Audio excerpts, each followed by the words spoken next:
So, have we done the two assumptions? I think we've wrapped them up pretty well, and probably run across a few of your other questions. But Just a bit, but that's fine. yeah.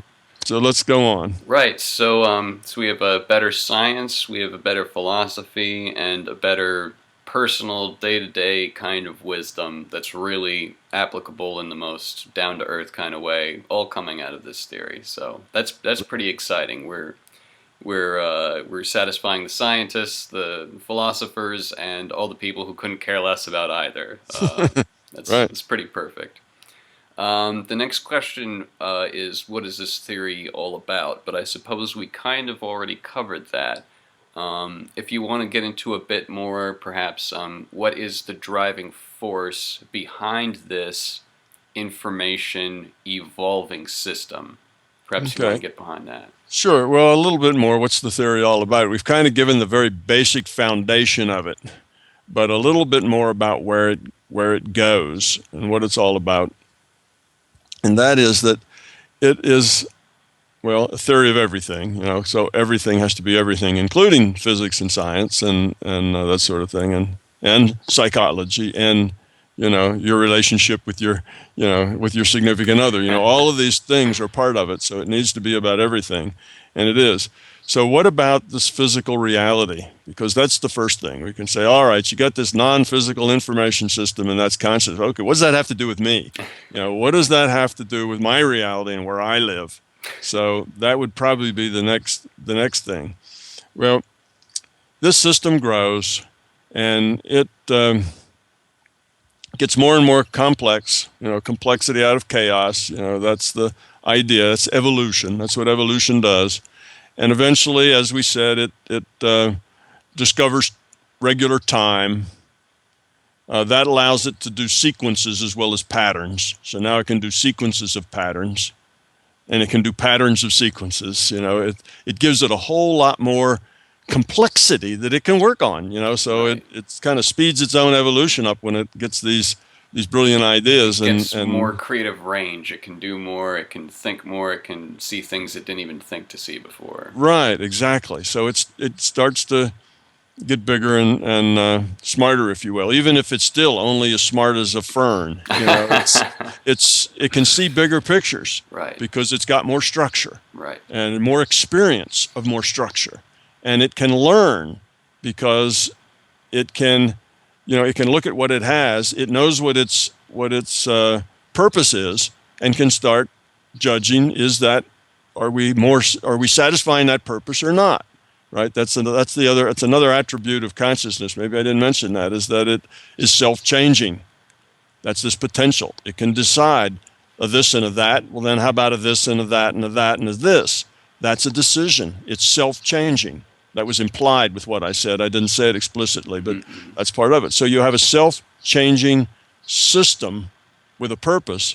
Evolution works on it, and it grows. So it does invent time, and it gets to a point that the curve on its evolution is starting to slow down a little bit. All right, it's a master of patterns and sequences and so on, but it's got this information. It can, it's all collected. It's got its memory and the stuff of what it's done, because that's just the stuff that's there. Right. You know, But it's kind of it's kind of pigeonholed in this specialized corner. Yeah, it's making this specialized stuff, and now what? It's sort of like where the cell was. Okay, these single cells stayed around for a long time and kind of said, okay, here we are. We're doing all right. We're bacteria. That would be the name for a single-celled thing. We're bacteria, and bacteria rules the world. Yay, bacteria. But what's next? We can get bored with just being bacteria. It's not all that we can do. And then it split in two. You see, now that began the growth of multi-celled things. Then multi-celled things got together, and they made all sorts of clever, more survivable. See, their purpose wasn't lowering entropy, at least not directly. Their purpose was to procreate and survive. Well, a multi-celled thing was more survivable. It could do more things. Now it had the part that you could run away with. Right. It had the part that was the controller, the part that did the digestion, the part that you're getting multi-celled things. Leads to cell differentiation. leads to specialization. Now that part that runs away, that part that can move, can try all kinds of new strategies on its own, right, to move faster. Maybe it can swim, then it can fly, then it can run. You see, it can do all sorts of things. Whereas when it started, all it could do is wiggle a little hairs on the outside of its body. You see? So that's what evolution does. Well, consciousness is in the same boat. And everything that evolves is in the same boat. It's not that, these are the only two applications of evolution. All sorts of things evolve. Technology evolves, and it evolves through the same kind of process. Everyone's noticing that, especially these days, it seems. Yeah, culture evolves. The culture we have now, isn't the same as a culture we had 500 years ago. It's changing. It evolves. For better or for worse, it changes. If it's worse, well, it may just disappear and get to start over. See, remember that's what we said with evolution. Things that are dysfunctional go away. Things that are functional go on. So that's the way the process works. So we have this thing, and it's just not quite sure what to do next, and it decides that the next big technology is to break itself in half and let each half think for itself, be its own thing, right? So it relinquishes control of the other half. That other half then has control of itself, and now you have two of these things that can interact with each other. Well, just like the two cells interacted with each other, that was a winner. That gave a lot more novelty, a lot more ways to, reduce entropy. A lot more structure can be done with that now. Okay, so I'll be on the bottom, you be on the top. Mm-hmm. Oh, you be on the top and I'll be on the bottom. No, there's two different structures it made just by being two different things. See all the neat things it can do now. And then it did that over and over and over again, just like the biological cells does. Now there's gazillions of these things, and they're all interacting with each other, and they have to interact independently. It can't be just the one thing telling all the pieces what each piece should do, because then it's not any more than just one piece. Right, and it's not gaining anything. It's like you talking to your fingers, right? It's just, it's still just one thing. So you really have to let the other pieces go their own way, make their own decisions. We call that free will, you see? So the other pieces all get to do their own thing, make decisions themselves in their own way. Otherwise, you wouldn't have accomplished anything. Just like those two cells. The two cells had to be independent of each other. Otherwise, you just had one funny-shaped cell that looked like two blobs. Right. You see? So you got two things. They all have to be able to do their own thing. It's more dynamic when they can do their own thing. When they can do their own thing, then the possibilities of the interaction are much greater than just the possibilities of you talking to your hand puppet. That's limited if it's just you and your hand puppet. But if it's you and another individual, now the possibilities are greater. Okay, because you have two entities with free will can interact in any number of ways that just one would never think of. And then you have millions or billions of these things interacting in ways. Well, the millions and billions of bacteria ended up with multi-celled things and then specialized cells and all sorts of things. Well, this thing does too, because that's just the way evolution works. That's the nature of evolution. It works that way. So that's just higher levels of organization, is what that's called. And then eventually we go from multi-cell to organism to self-aware organisms that make culture and rockets and shoot chickens at them through a chicken cannon and so forth. Yes, we get to all of that. So this thing is now lots of different things. It's broken itself into pieces. The pieces need to interact, and that's cool, and it does a lot of interaction. And it gets some social things going, and forms some clubs, right? And this club doesn't like that club, and it does some of those things that you can do, but it's still very limited, because remember, this is not physical things. This is just chunks of things that can order bits, make information. Right. Well, now that there's multiple things, what they can do is share information. They can make information, and then they can share that with the other thing. Right. So they can communicate. But other than that, they are just non-physical chunks of consciousness able to make, send, and receive information. And that's it. Okay, so now they're sending information back and forth. That's very limiting. You don't, you don't have any, you don't have any traction on that information. Is that information that's being sent to me? Is that entity sending it insane? Are they just making this up? Are they trying to trick me? Is this a joke? Is this serious? What can I make of this information? What can I do with it? Okay, it's just babble now, and I can't do much with it. And that's because there's no structure to the process. So it's like, oh, we need to get structured. We need to have rules about information and how we exchange it and so on. Once we have rules, now we can have strategy. Now we can have meaning around those rules. Now we have a game, you see. Right. And I make that point that if you have a bunch of people sitting around a table and somebody says go, nobody does anything because there's no rules. Right. Go do what? There's no game with no rules. Once you get rules, now you have defined a structure. Now you've defined strategy. Now you've defined a way to lower your entropy by, playing the rules with other people. There is some there's some way of measuring and valuing the things that are going on. Things that are going on. Exactly. As opposed to just chaos and interaction. Yeah, just all these things interacting with each other. I mean, it was a good idea, and individual bacteria did it for a long time, but eventually you need some rules, right, how to interact and how to cooperate. And it's those rules that let the multi-celled things, they had to get some rules about who did what, right? So it's the rules that build the structure. Well, what structure? Lower entropy. Lower entropy is evolution, okay? So even our biological evolution also is lowering entropy. When we are better at procreating and surviving, that is a lower entropy status within our physical structure.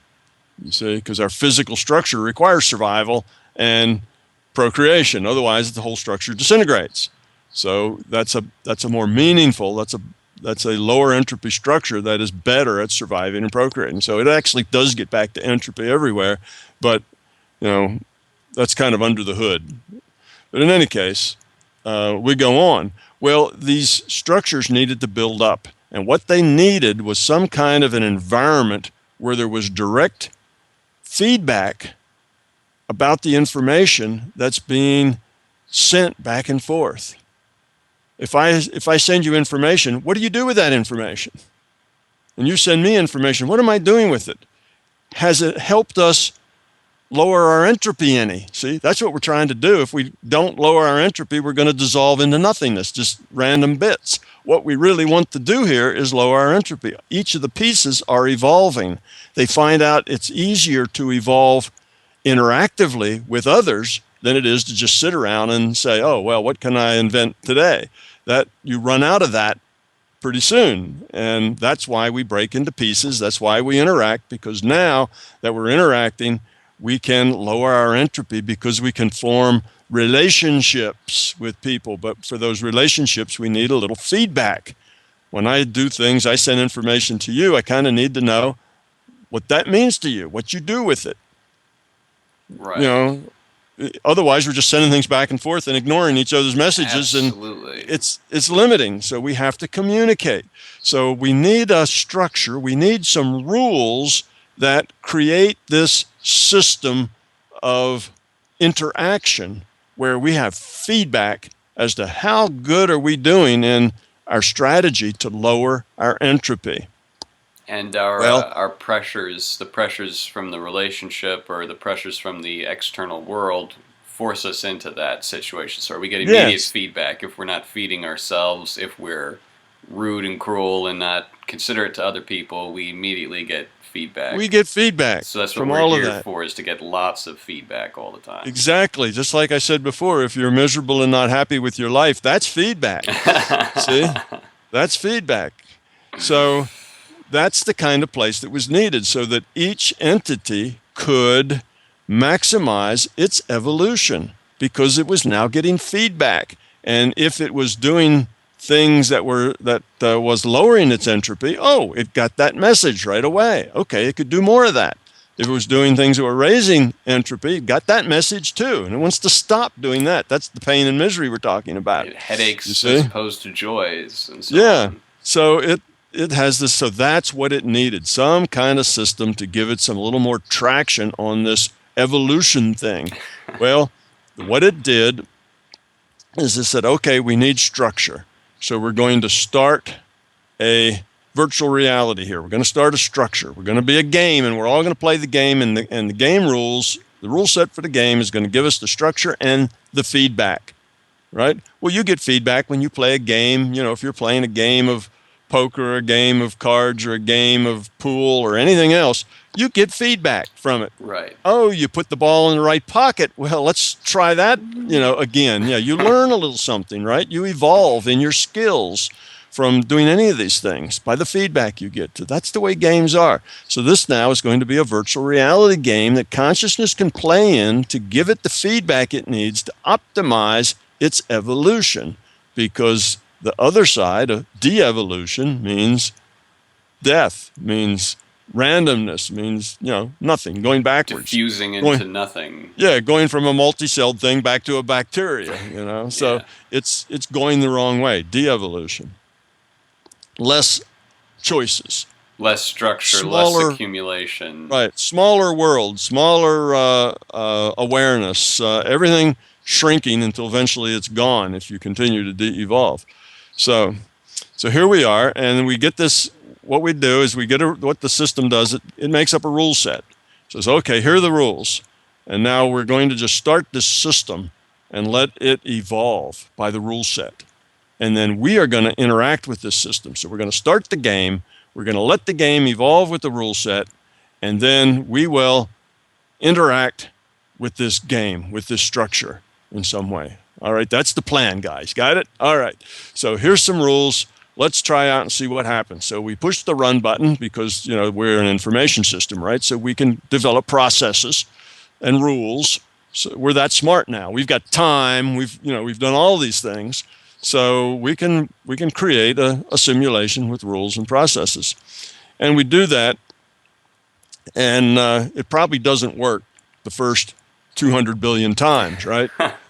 So we changed this a little. Well, that one lasted a long time before it, imploded on itself. And then let's maybe change this and change that. This is evolution. And then the system looks at the ones that did a little better and asks, why did they do better? Why did they do a little better? And then it works. Why did exactly. that one work? Why did these ones fail so badly? And again, it doesn't have to be an intellectual process. Right. It's just the process of try stuff and see what works. Experiential process. So now this one works. Yeah, it's an experiential process, not an intellectual process. So, okay, we tried this and this worked pretty good. Well, then we're going to start with that next time and see what we can build on that to make it work better. That's how evolution works. So that's the way it is. So this thing evolves until we have this simulation, and this simulation is what we call physical reality. What's the rule set? What we call science. Yay! Physics. That's the rule set, right? Things have to work in a certain way. And the rules basically are constraints that define how energy can be transferred from one thing to another. Mm. That's called interaction. Right. It's all about the interaction. Data in, data out. It's interaction of things. So now we have the basic rules of the rule set, which is our physics, the way the world works, the way the world interacts, how energy can be exchanged. You see, and then that evolves, and it evolves and evolves and evolves until it becomes stable. You got just the right rules and just the right input constants so that it all just hangs in there nicely. Oh, well, here's a problem, it does this or that. Let's tweak that constant a little and see if that doesn't solve it. Well, physicists will tell you that we have a whole bunch of fundamental constants that kind of define this reality, and if any of them changed by, a few hairs, the whole thing would go to hell in a handbasket. All just come apart. You've probably read that and heard about that. Mm-hmm. Well, that's because it's evolved to be this way. That's why it's stable. Now, is it perfectly stable? No. This whole universe is going to turn to hydrogen gas eventually, right? Because that's the nature of the rule set. but it's at least stable long enough to Right. be useful. Right. Like a lifetime, you have it long enough to gain Yeah, something out of it. right. So maybe, this universe, this physical universe simulation is good for, you know, I don't know, 500 billion years, or, I have no idea when this will all become, because this rule set has its own entropy, but in its rule set, called the second law of thermodynamics, entropy always has to increase. Mm-hmm. Things are always coming apart. Right. Okay? Decay, rock, falling apart. Energy runs down. You have a battery, that battery will discharge, whether you ever use it or not. If you wait long enough, the battery will discharge. Things run downhill. That's the way it works. The sun is blasting out all kinds of energy, and that's wonderful for us, but eventually it'll all be gone. The sun will burn out. Actually, before it burns out, it will explode. It will engulf all of us. We'll become a little crispy chunk of rock, and that's just the way those things happen. So it's not stable forever, but it's stable long enough to be useful. Right. And the At use least is the interaction and the data. the interaction that we get here. So we have this reality. Now, how does that work? Well, there are these things that have evolved in the simulation. They started out with just stuff, what do we say? Interactions with things, simple rules, like the simple rules that we have about elementary particles and simple rules that we have like that. Okay, then they build up things called atoms, which build up things called molecules, which build up things that eventually made a cell. That was life. And then that cell continued evolving, and it split, and it become multi-celled, and we've been over that. So we end up here. We are in this simulation. It's just a digital simulation, and now it's got people in it who are making digital simulations. So it's just evolved, because that's what happens when you decrease entropy in a system. You end up in an information system making more information systems that are more complex, because that's what we do. We're consciousness, we're information, we're an information system. What else would we do but make information systems? Right. See? So here we are, we've evolved. So this is a simulation that's evolved in this big computer that's part of the larger consciousness system. All right, so that kind of puts us where we are here. All right, now, how do we individuated units of consciousness get attached to that? Well, we say, okay, here's in this evolving, in this simulation. Well, look, in this simulation, there's a birth about to take place, or there's this being, there's this thing here. Maybe it's a furry critter, like a dog or a cat or a kangaroo, or maybe it's a human critter or something. But all right, I will agree that I will abide by the rule set. I will have the experiences. I will be aware of all the experiences that this thing has. Okay? Now, that should sound just like you playing World of Warcraft or you playing The Sims. You go into The Sims, you log on, and you agree to have all the experiences that your character has, right? Right. And your character runs and jumps and fights and dies and climbs trees and flies on flying lions and does all sorts of things that it can do in The Sims. It gets a job, it does all these mundane things, goes to work, has children, it can do all these things, and you are limited by the rule set that defines that game. You can only experience through your character what that rule set allows and what that character experiences. Right. It has to be a limited thing it can experience. It's a limited set of what it can experience. And so you say, all right, I'll just experience that. So your Sims character cannot flap its arms and fly, cannot leap from the pavement up to its roof, cannot do all sorts of things, because it just can't. That's not the way it's defined. It's not the rule set in the simulation doesn't support that. Mm-hmm, mm-hmm. Now, if they wanted to change the rule set in the simulation so that Sims characters could fly, well, maybe they could just flap their arms and fly. You could do that, but the Sims that are there don't have that rule, so you can't do that. You see? Now, so we have this reality that is stable, and we have this simulation that's stable. So the rule set that allows us what we can do here is the way it is because it produced a stable, viable reality frame, a stable, viable simulation. Okay, it probably wouldn't work too well if it had different constants, or if the rules were different so that we could flap our arms and fly. All kinds of other things would be different too, and it probably wouldn't, work as well. It is the way it is because that's the way it evolved to be, because that's what works. Right. It's here because it works. See? Yeah, because it works. So it's like, well, why can't I flap my arms and fly? Because that doesn't help the fundamental evolutionary process. Yeah, it doesn't help us do any better in the evolutionary process, and it evidently makes it worse for us. And it's very hard to engineer given the rule set. You see that we would have to move our hands up and down, maybe 10,000 times a second or something like that. We'd have to make hummingbirds look slow because we're kind of heavy and not too aerodynamically built. Exactly. So we'd have to do all this, and then we'd have bones and muscles, and they couldn't do that. So the evolution just doesn't support it. You see, bones and muscles and joints that like we have don't support that kind of thing, so it doesn't work for us. Your iPhone does not support flying. Your hardware does not support this upgrade. Exactly. So that's the way it works. So we have this physical reality, which works very much the way The Sims and the World of Warcraft does. Okay, here we are, each of us, you and I, we are consciousness is what we are, and we're playing this virtual reality game called Physical Matter Reality. And the way it works is the server, the larger consciousness system is the server. It sends a data stream to us defining what's going on. Okay, that's the same way The Sims and the World of Warcraft works. You're sitting at your computer, the server sends a data stream to your computer that defines what's going on in the game. Now it's a multiplayer game. So you're in the World of Warcraft and some big character comes up and kicks you in the kneecaps or something. You get to react to that, right? You can cast a spell, you can run away, you can start up a conversation, you can do all kinds of things. You can dance. You can do all sorts of things. You have free will choice to interact.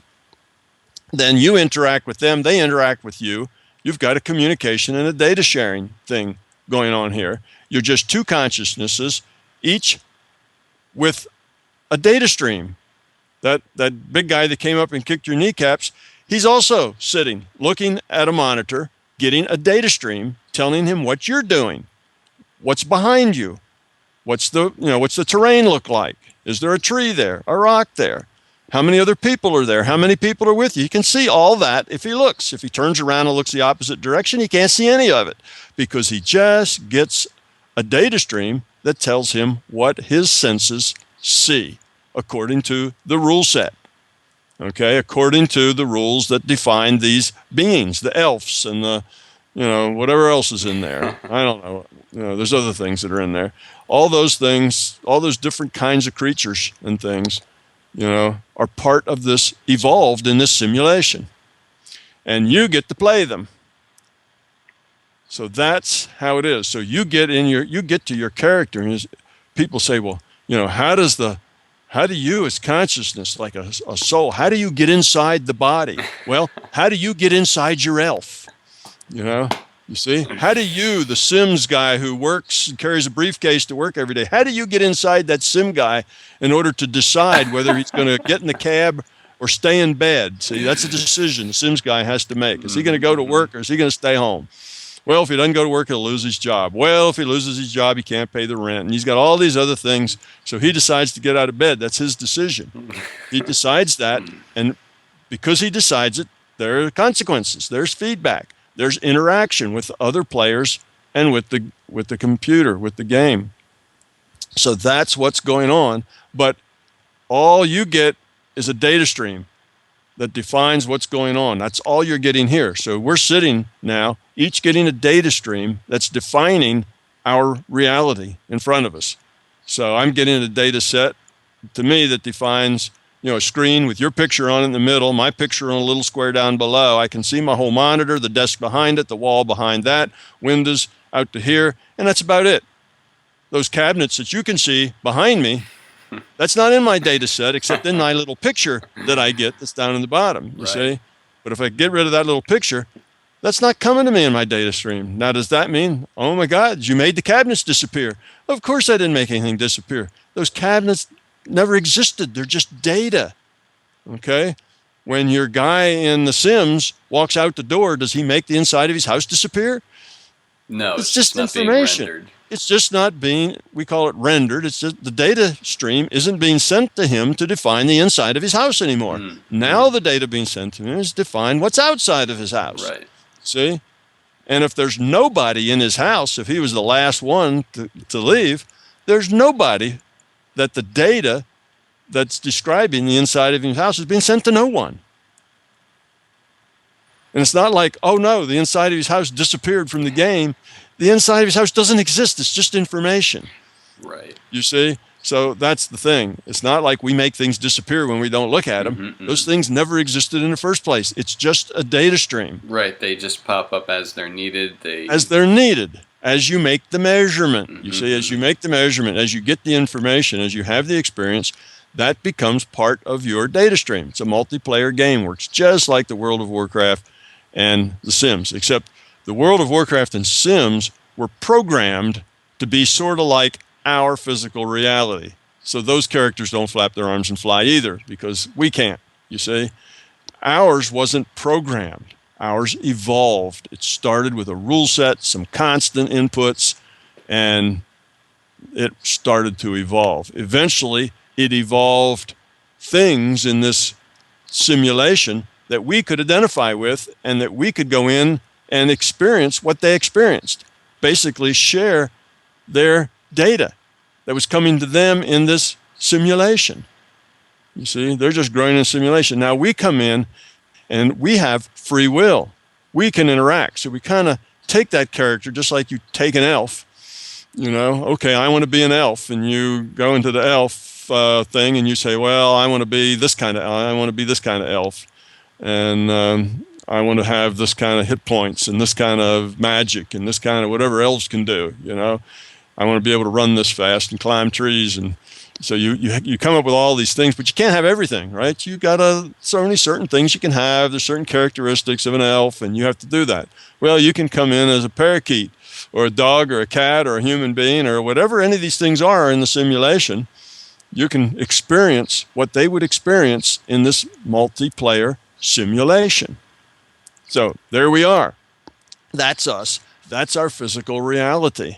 You can see right away we've got some principles like if you don't look, if you don't see things, if you don't make the measurement, it doesn't exist for you, right?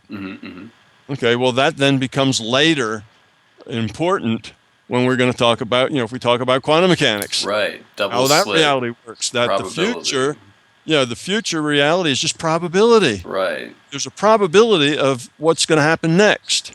Okay, and through our free will choices, that probability, either happens or doesn't. Something else happens.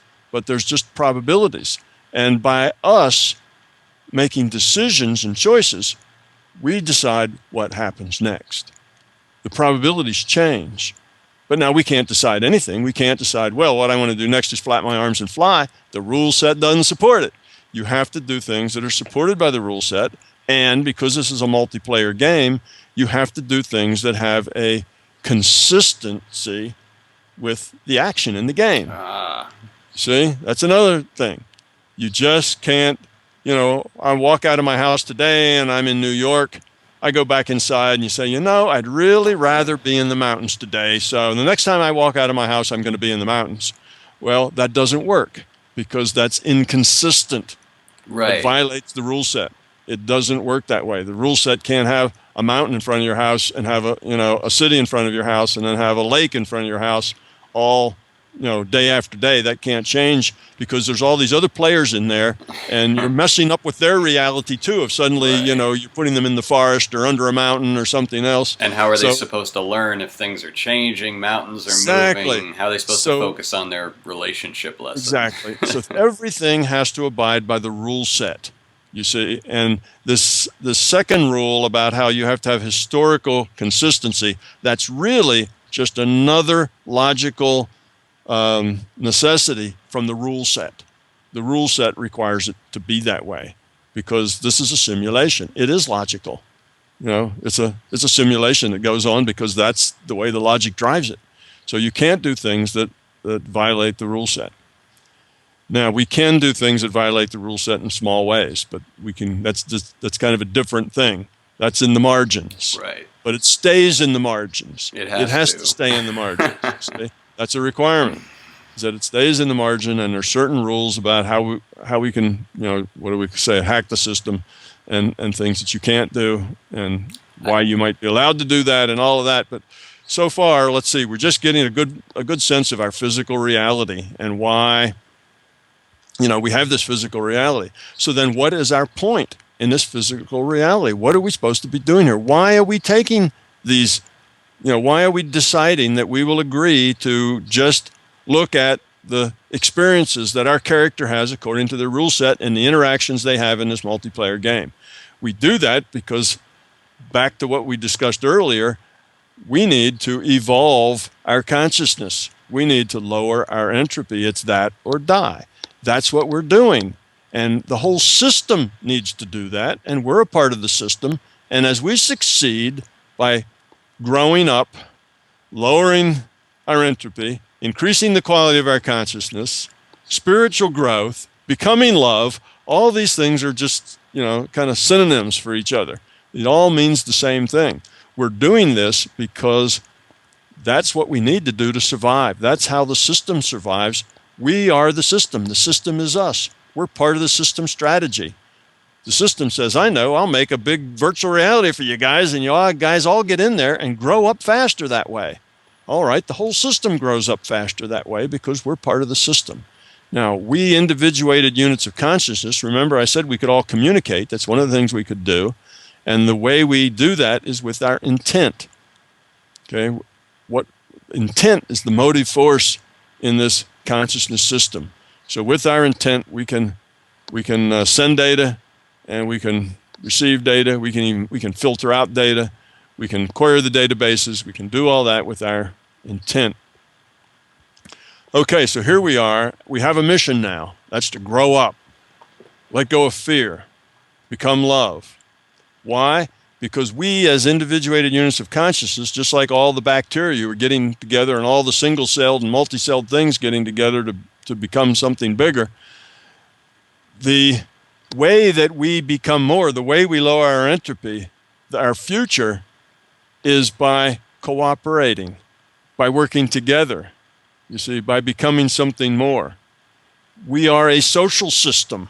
We're a bunch of aware consciousnesses in a social system, all needing to grow up, and we can do that better cooperatively and by caring than we can by fear and by tearing each other down. Right, see? Absolutely. So we have the two opposites, love and fear. You decrease your entropy as you interact with love and caring and cooperation.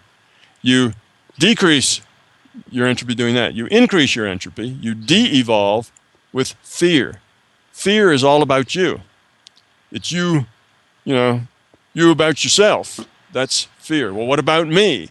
What if I don't get that? What if they do this to me? It's extreme how can self-worry. I make sure? How can I make sure this happens?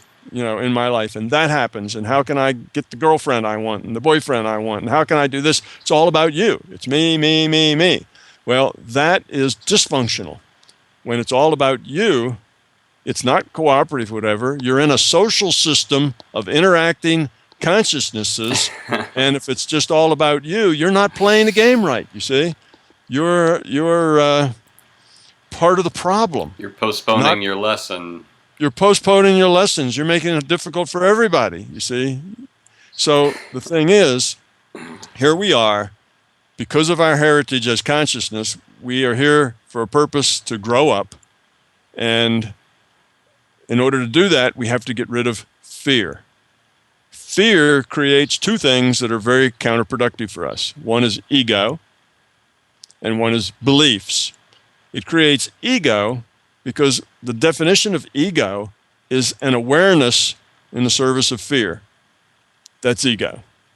Okay, well, obviously, if it's a service of fear, and fear is the problem, fear's the counter, is the de-evolutionary thing, then ego is a de-evolutionary thing. So that's what ego is. Now we say, well, no, that's not what ego is. That's a weird definition of ego. Ego means just your sense of self, who you are. Yeah, who am I? That's the ego. And any psychiatrist will tell you that you need to have a healthy ego, otherwise people will walk all over you. Well, why do we have this this glowing attitude toward ego? Is because that's the way we are. We are full of ego. Ego is us. So to have an ego is normal. To not have an ego is weird. Culturally. See?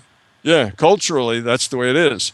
So when Freud and others were deciding what is normal, what is normally healthy, all right, here's some people, and they seem to be doing all right. They're happy. They smile on their face. They have jobs. They're doing this and that, paying the mortgage.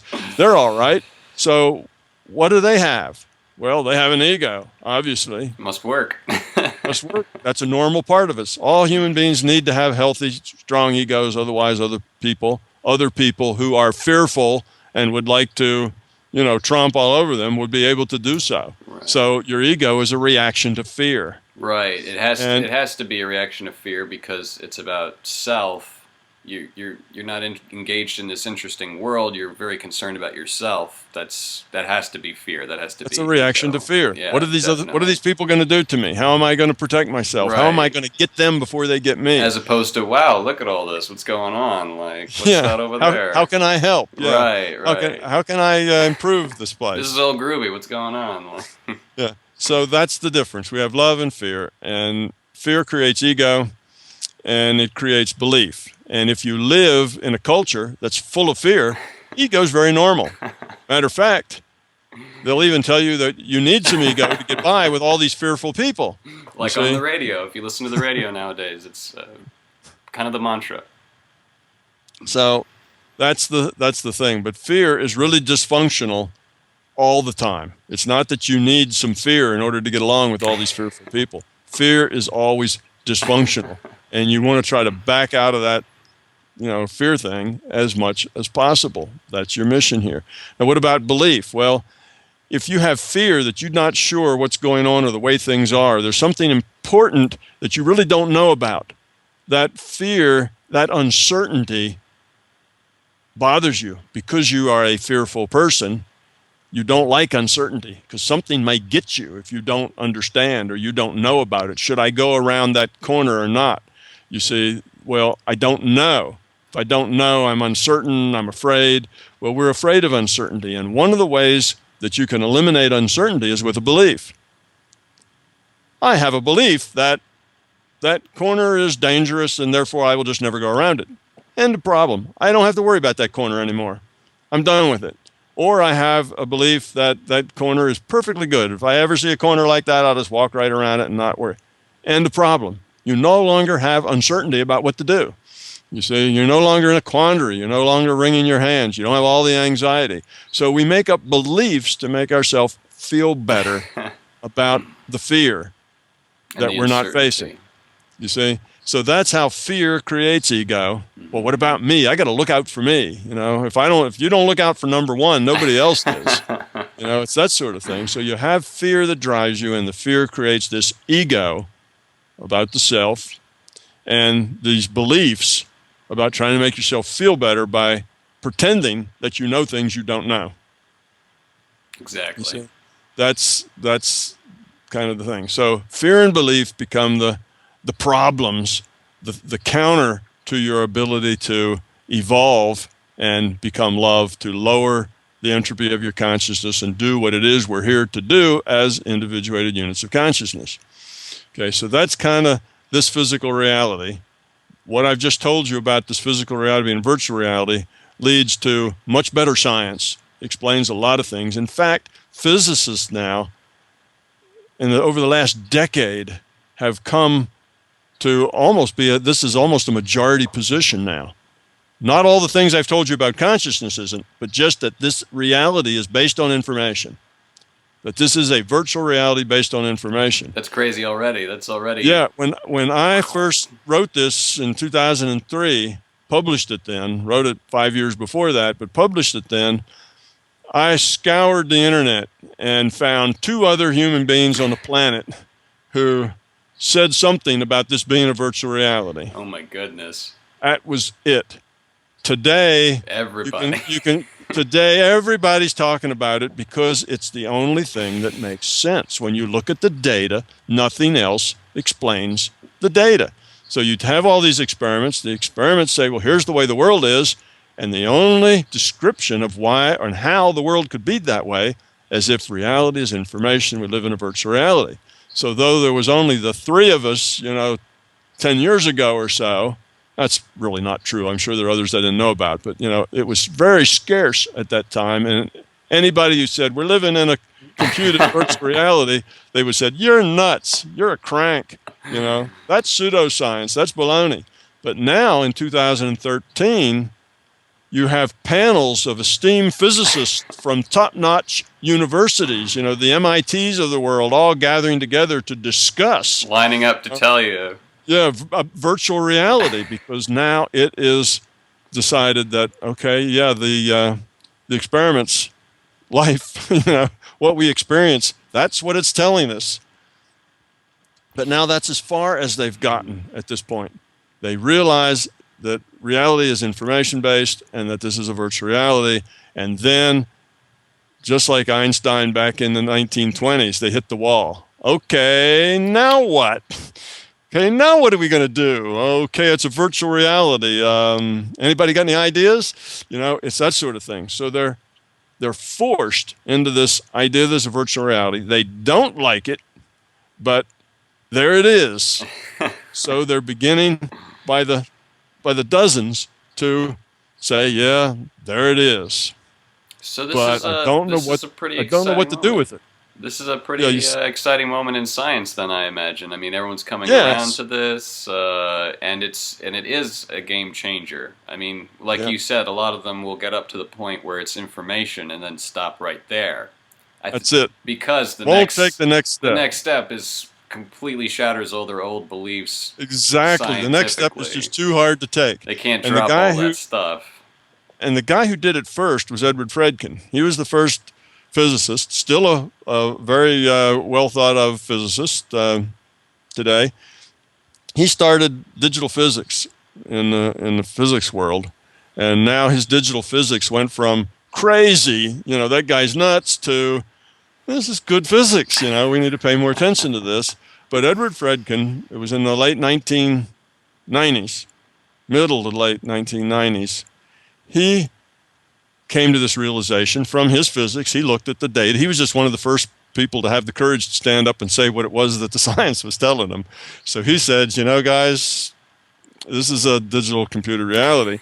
And he says there's a few things we can derive from that. One, it's illogical that a simulation computes itself.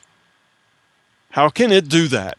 You see, that's just illogical. Where would it have space to do that?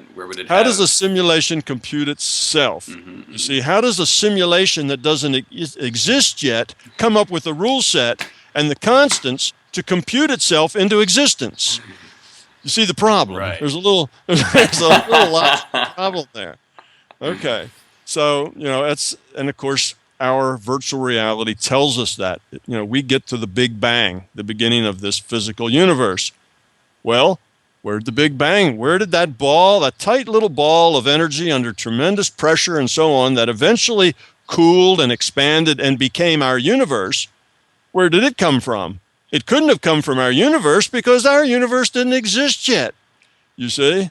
Well, where did it come from? Well, Fredkin realized that, and he said in his 2 papers that announced this is a virtual reality back in the 1990s, he said, we have, a virtual reality cannot compute itself, therefore it must come from outside of this physical reality.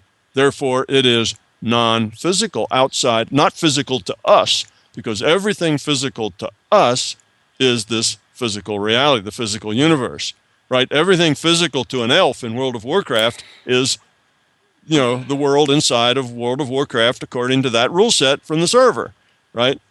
the elf isn't aware of the computer room that the server's in, and he's not aware of you sitting at your computer, you're non-physical to that elf. You're outside of his reality. Right. See? So Fredkin said it has to come from other.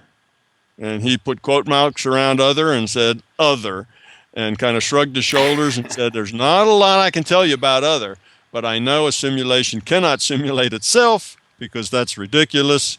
And I know that it then has to come from outside of this simulation, outside of this reality, and some other part of the server, some other server somewhere, I don't know. Can't tell, but in other. Well, he had the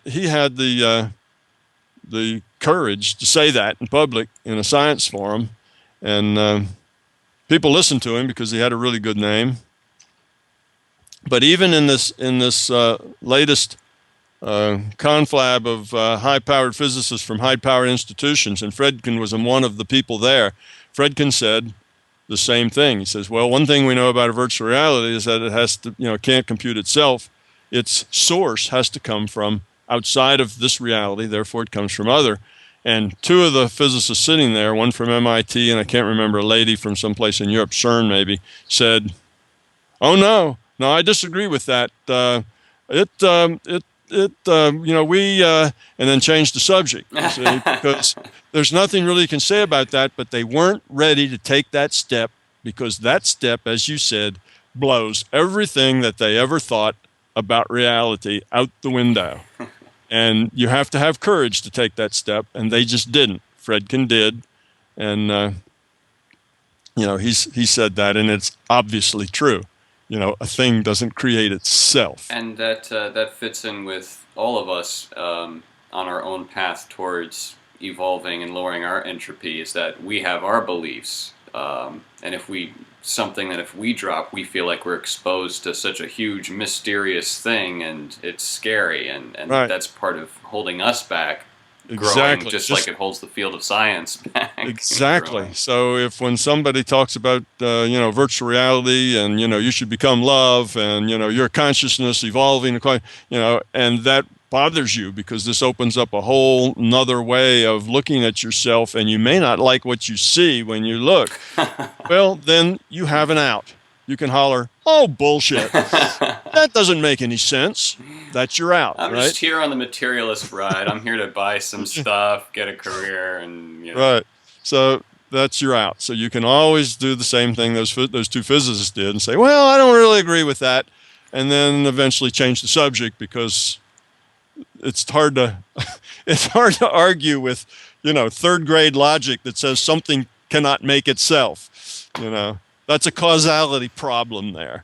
The simulation can't create the rule set, find the constants, and then create itself so that it can create the constants in the rule set to create itself so it can, you get in this endless loop that never goes anywhere. Right. It isn't rational. So anyhow, it doesn't take a brilliant person to see that. It's not like this is a huge logical step that people just can't fathom. It's a trivial logical step that anybody, with a third grade education can fathom, but people just don't want to fathom it because it takes them to a place they don't want to go. So they, the two physicists didn't holler bullshit, but, you could see they desperately needed to go somewhere else. Yes. They didn't, so they had to say, I disagree, but they couldn't really say anything more, so the subject changed. They couldn't explain fully why they disagree. Yeah. Just right. They don't know why they disagree. They just know it couldn't be like that because that doesn't make any sense at all.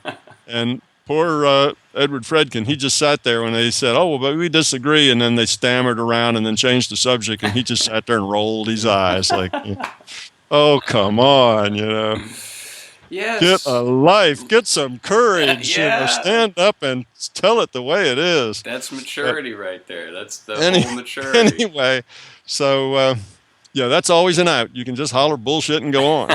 But the fact is, it makes sense. It explains lots of things, lots and lots of things. Perhaps. So far, I've been looking now for a decade for things that fall outside and it does not explain. Things that you just, you can't give a fundamental scientific foundation for this. based on this theory. I haven't found it yet. Everything seems to be explainable, seems to be attributable to this theory. So now when you go back and read that the Buddha said, we're all one, and this physical reality is just maya, it's just an illusion. All right, poetry, right? Yeah. But now you understand it. Yes, that's the way it is, you know. He meant it literally. Right. He meant it literally. Yeah. It wasn't flowery. He meant it like, no, really. That's no, really, right. We're all here to... Yeah. But then you can start to understand where they're coming from and where this is. And just the same way, when a religion goes off and says, hell, and then it's this, and it's got to be this way and that way, you can see where the bullshit starts too. You can see where the dogma takes over and the beliefs take over and the fear takes over. Right. And you're away from the basic principles, just like you can see the basic principles. Oh, yeah, that's right. We're all one larger consciousness system. We're just parts of it. You know, we're all one, just like your hand is a part of you. You know, it's different than you, but it's part of you. We're all one. We all have free will. We're all netted together because we're consciousness. You know, we can share information with each other. We don't have to share it through this physical virtual reality. Right. We can share it on the back channel. Right. Not a problem. You know, so you get all this. You kind of find out who and what you really are, what your purpose is here. And you begin to realize that when you're working at counter to your purpose, when you're working toward fear, when you're working toward ego, when you're working out of beliefs, your life sucks. It doesn't work well because this whole thing is set up for the opposite purpose. It's not for you to grow more fearful. It's for you to grow less fearful. For you to grow up, you know, become love, decrease the entropy of your consciousness, increase the quality of your consciousness, spiritual growth, whatever suits you for calling it. That's what you're here to do. And that's not religion, that's science. That comes out of a basic theory that also answers a lot of physics questions. It also is where the physicists are going. They just haven't gotten there yet. What they have to do is first they have to realize that Fredkin's right, and you're right, guys. It's only logical if it's computed in other. And then the next big step is consciousness is the computer. Oh, now, as soon as you got that, then problem solved, you see. It seems very logical. I don't know how it would be scientifically stumbled upon, but in a day-to-day, down-to-earth, logical kind of way, it's like, yeah, consciousness is that which processes information. Computers are like little brains. They kind of replicate the process of processing So the data. larger consciousness system, they're this big information system out there that's non-physical to us because it's in other, and it's the source. It's the server, if you will. This is a virtual reality. Right. Okay? So it's trying to survive by decreasing its entropy, structure, information. You see? That sort of thing. And here we are as part of it in this virtual reality entropy reduction trainer, if you will, getting a data stream that shows us what's in front of us, what's going on, what our perceptions, what our senses would see in this interactive thing. So it makes a lot of sense. Consciousness is the computer. That is other. All right, then we are a part of consciousness. We're individuated units of consciousness. There's this big, larger consciousness system. And hey, Buddha, you're right. We are all one. This is just a virtual reality. And love is the answer. Okay, you know, things start to fall together. And by the way, you see that double slit experiment? Here's how it works. The future's just probability. And when you make the measurement, you know, at the slits that it's a particle, well, what you get is a particle. You've just collapsed that wave function. What you've done is collapsed the probability into an event in the physical reality. And you go from the future probable, that electron or that buckyball or whatever it is that you're throwing at the double slits, right. There's a probability that it's out there somewhere, right? And when you make that measurement and you find it here, well, there's where it is. You've collapsed that probability down to that thing. That's why quantum mechanics describes particles as probability distributions, because they are probability distributions. Imagine that. What an answer.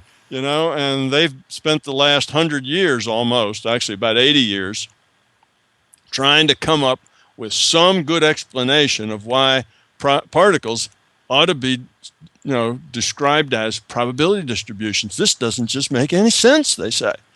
How is that? Why is a particle a probability distribution? Well, nobody knows. It's just impossible.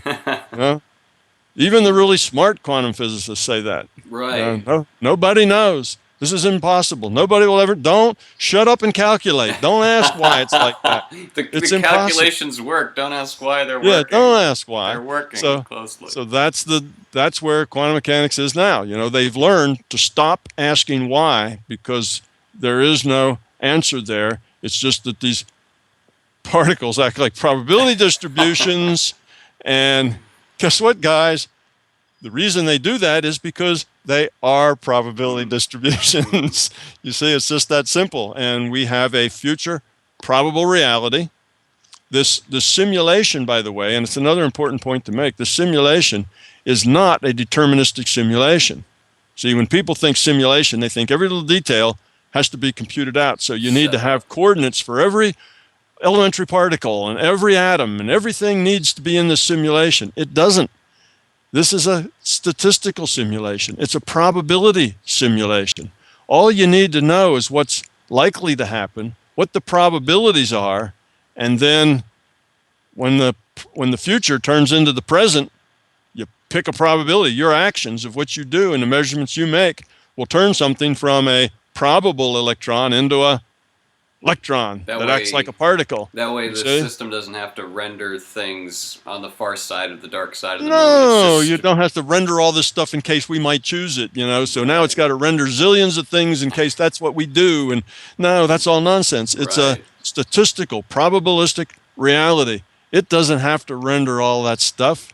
It doesn't have to render any of those details. So here we are in this physical reality, and one of my examples is that, we're all sitting here breathing oxygen. I was just thinking that. But does the computer have to render oxygen molecules? Does it have to compute them? Where Sims, are the oxygen molecules? Yeah, the Sims don't need their oxygen rendered any more than we need every particle rendered here. Yeah, it's just not there. So the computer doesn't have to render all that stuff. The computer's not rendering any of it.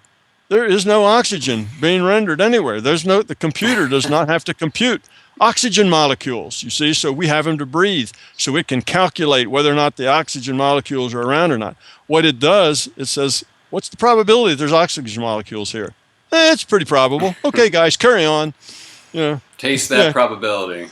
Yeah, keep on going. So you see, the computer isn't bogged down with a deterministic simulation of every particle, every place, every elementary particle, what it's doing, every atom, every oscillation, and every part.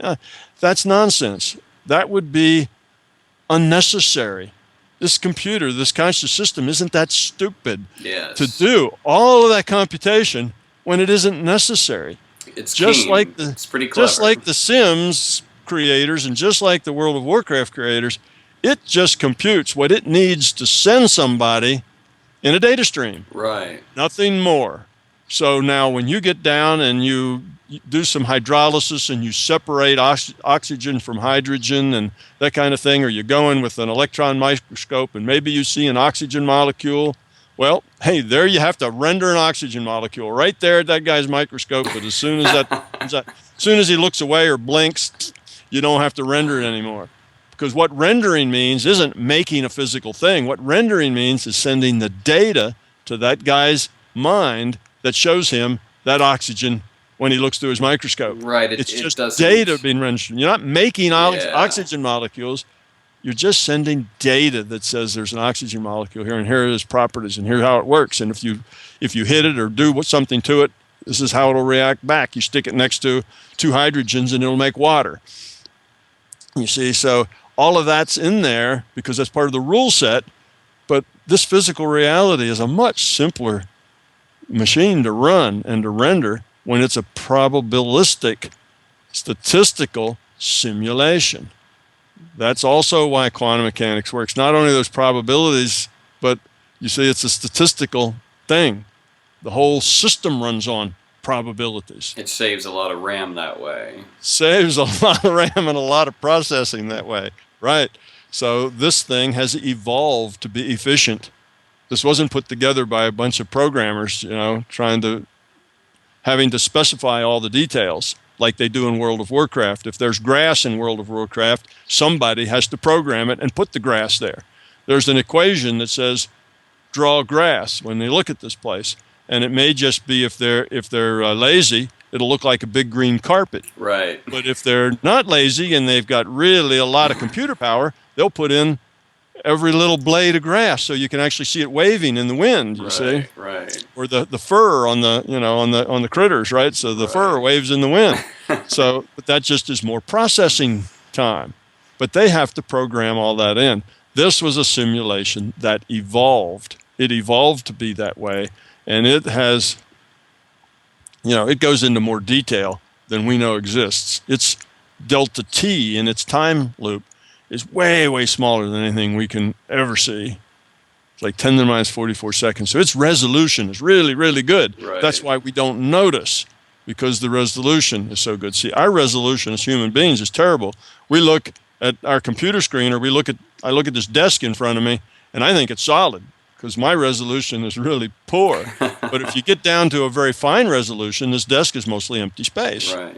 It's just a bunch of little particles flying around in empty space. Vibrating around. But they're bound to each other. Mm-hmm. So they have certain properties like that. But in my world, I don't see it that much resolution. So it's just solid stuff to me. So that's the way it is. So the computer doesn't have to render molecules in my desk. It just has to send you the information. Send me the information, and when my hand gets there, it hits wood and it stops. Well, same thing happens to your elf in World of Warcraft. He walks into a tree, he hits, and he bounces off. He can't walk through it, just like my hand doesn't go through the desk. It's done the same way. You model effects. You don't model the details behind the effects. That takes up too much processing speed and too much memory and everything else. So that's the nature of our reality. Well, go ahead. I'm kind of off on a tangent here. Go ahead and let's see. What's the next question? left. Let me see.